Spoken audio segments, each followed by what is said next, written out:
అంబేద్కర్ ఆశయాలను కొనసాగించాలని చెన్నూరు ఎమ్మెల్యే వివేక్ వెంకటస్వామి అన్నారు.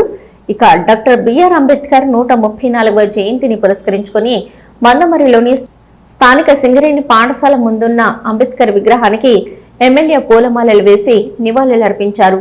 ఈ సందర్భంగా ఎమ్మెల్యే మాట్లాడుతూ ఈ రోజు ప్రతి ఒక్కరూ గర్వంగా తలెత్తుకొని జీవిస్తున్నారంటే అది డాక్టర్ బిఆర్ అంబేద్కర్ పుణ్యమే అని పేర్కొన్నారు. భారత రాజ్యాంగం రచించి ఈ దేశానికి ఒక దిక్సూచిగా మారారని ఆయన సూచించారు. ఇతర దేశాలు మన దేశ రాజ్యాంగాన్ని స్ఫూర్తిగా తీసుకుని ముందుకు సాగుతున్నాయని సూచించారు. డాక్టర్ బిఆర్ అంబేద్కర్ ఆర్టికల్ 3 ఆ రోజు రాజ్యాంగంలో పొందుపరచడం వల్లనే ఈ రోజు తెలంగాణ రాష్ట్రం ఏర్పడిందని ఆయన సూచించారు. దళితులకు 25% రిజర్వేషన్లు కల్పించాలని సీఎం రేవంత్ రెడ్డిని డిమాండ్ చేశారు. ఈ కార్యక్రమంలో అంబేద్కర్ సంఘం నాయకులు, దళిత సంఘాలు తదితరులు పాల్గొన్నారు.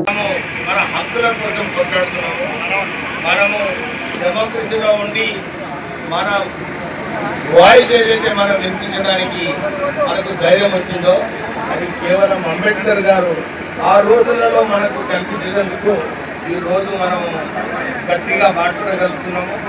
మనము మన హక్కుల కోసము కొట్లాడగలుగుతున్నాము.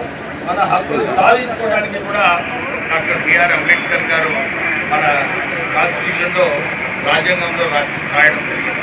రోజులలో డాక్టర్ బిఆర్ అంబేద్కర్ గారు కొట్లాడడం జరిగింది.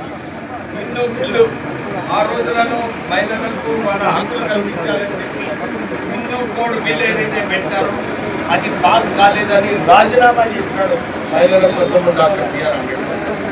మన కార్మికుల కోసం అనేక పోరాటాలు, అనేక చట్టాలు తీసుకొచ్చింది డాక్టర్ బిఆర్ అంబేద్కర్ గారు.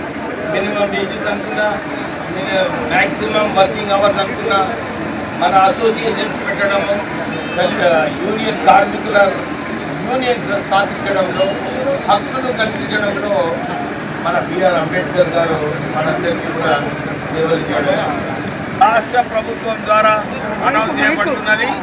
ముఖ్యమంత్రికి నేను ఇదే విజ్ఞప్తి చేస్తున్నాను. ఇది ఒక మంచి అవకాశము. ఈ రోజు మీరు ఏదైతే 5 గంటలకు మీరు భూభారత్ ఏదైతే ప్రారంభిస్తున్నారో దీంట్లో ఇది కూడా అనౌన్స్ చేయాలని చెప్పి మేము డిమాండ్ చేస్తున్నాము. దళితులకు 15% రాష్ట్ర ప్రభుత్వం ద్వారా ఏదైతే కాంట్రాక్ట్స్ ఉన్నాయో అవి దళితులకు ఇవ్వాలి.